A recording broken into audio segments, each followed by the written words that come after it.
Assalamualaikum warahmatullahi wabarakatuh. Saya Syah Anjana Puspanegoro. Di sini saya akan menjelaskan skrip dari acara 1, perubahan acara 1 dan acara 2 Bootstrap.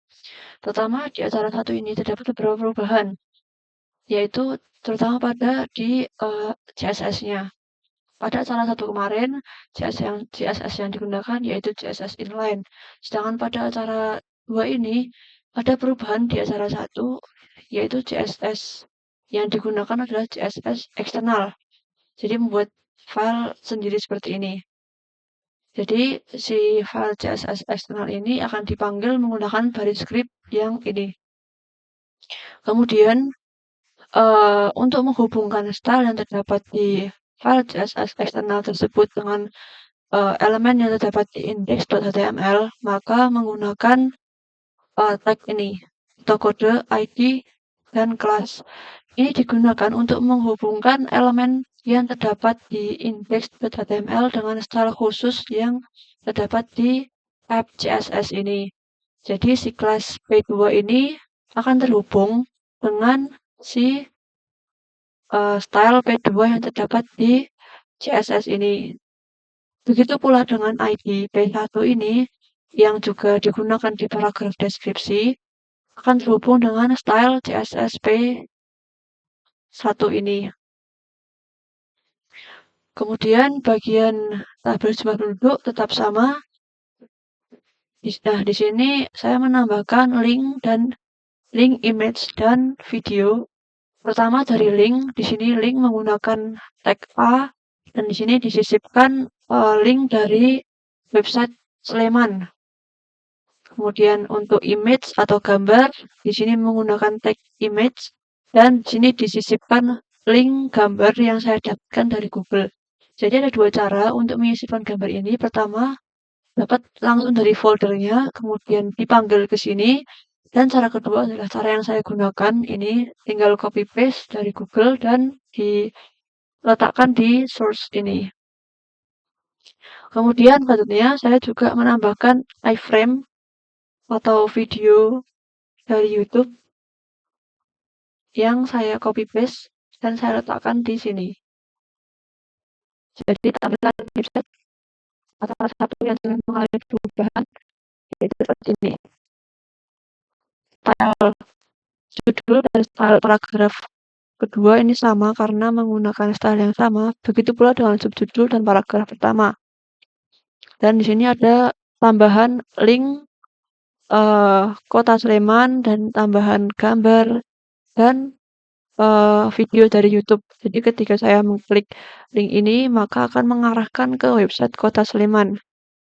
Selanjutnya, di acara kedua ini menggunakan Bootstrap, yaitu sebuah framework yang menyediakan template CSS, kemudian index.html, dan JavaScript untuk memudahkan dalam membuat atau mendesain website. Di sini masih sama seperti cara pertama ada block type, ini untuk mendefinisikan file HTML5, kemudian ini untuk mendefinisikan HTML dengan bahasa Inggris, kemudian ini untuk menampilkan karakter dalam website, kemudian ini untuk tampilan website agar lebih responsif terhadap layar, kemudian title ini ditampilkan di sini, Bootstrap demo ini. Kemudian ini adalah link yang menghubungkan template website dengan script index.html ini agar dapat digunakan langsung. Pertama, di bagian body, saya menggunakan komponen dari Bootstrap berupa navigation bar atau navbar. Navbar ini adalah menu yang ditampilkan di website pada panel atas. Jadi, seperti ini. Di bagian navbar ini, pertama ada container fluid. Ini untuk menampilkan menu navbar dalam tampilan seperti ini. Jadi ada kotak seperti ini dengan baris yang ditampilkan seperti ini. Ada navbar brand, ini untuk menampilkan judul dari si navigation bar seperti ini. Inilah navbar brandnya. Selanjutnya Selanjutnya ada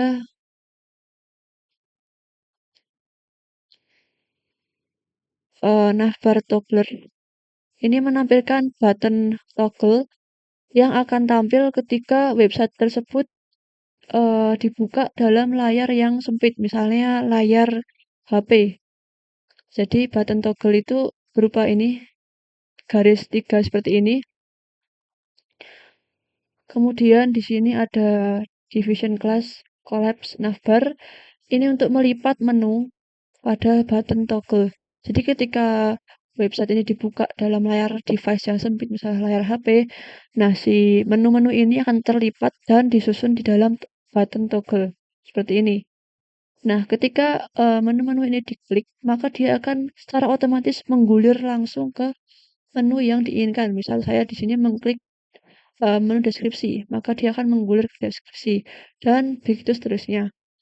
Kemudian di sini ada beberapa konten yang ditampilkan di uh, menu tersebut, ada deskripsi, penduduk, kecamatan, link, gambar, dan video.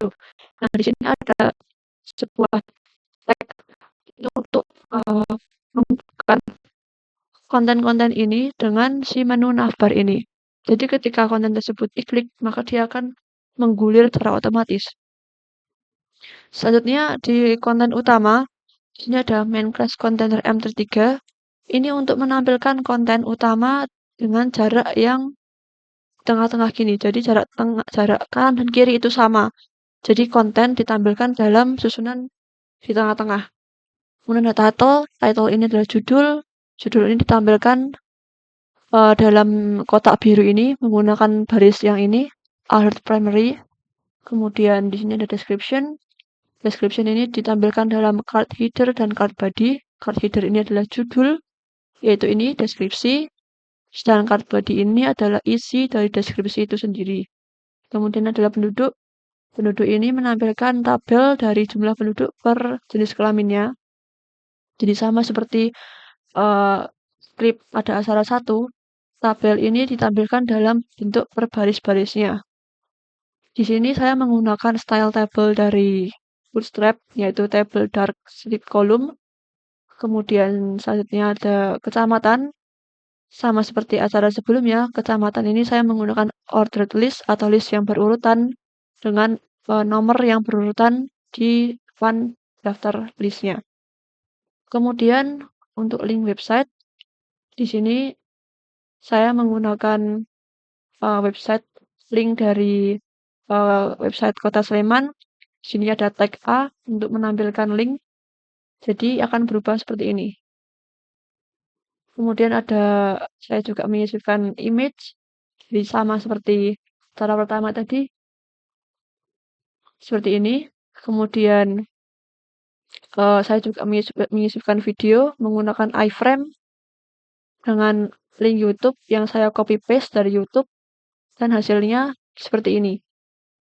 Jadi ada perbedaan antara website pertama yang dibuat di acara pertama dengan website yang dibuat di acara kedua menggunakan Bootstrap. Jadi website tanpa Bootstrap itu kurang responsif seperti ini. Jadi dia kurang menarik. Sedangkan website yang dibuat menggunakan Bootstrap, dia tampilannya lebih responsif dan lebih menarik dengan menu toggle yang dapat menggulir secara otomatis seperti ini. Jadi sekian penjelasan dari saya. Terima kasih.